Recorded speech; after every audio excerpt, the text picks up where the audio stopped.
I saw Secretary Rumsfeld and Deputy Secretary Wolfowitz. I went downstairs just to say hello to some of the people on the joint staff who used to work for me. And one of the generals called me in. He said, "Sir, you got to come in. You got to come in and talk to me a second." I said, "Well, you're too busy." He said, "No."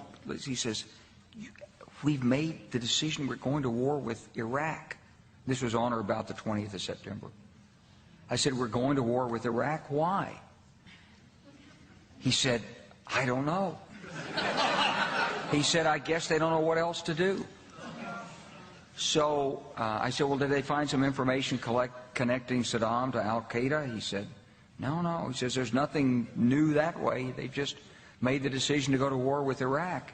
He said, "I guess it's like we don't know what to do about terrorists, but we've got a good military and we can take down governments." And he said, "I guess if the only tool you have is a hammer, every problem has to look like a nail." So I came back to see him a few weeks later, and by that time we were bombing in Afghanistan. I said, "Are we still going to war with Iraq?" And he said, "Oh, it's worse than that." He said, he reached over on his desk, he picked up a piece of paper, he said, I just got this down from upstairs," meaning the Secretary of Defense's office today, and he said, "This is a memo that describes how we're going to take out 7 countries in 5 years, starting with Iraq and then Syria, Lebanon, Libya, Somalia, Sudan, and finishing off Iran."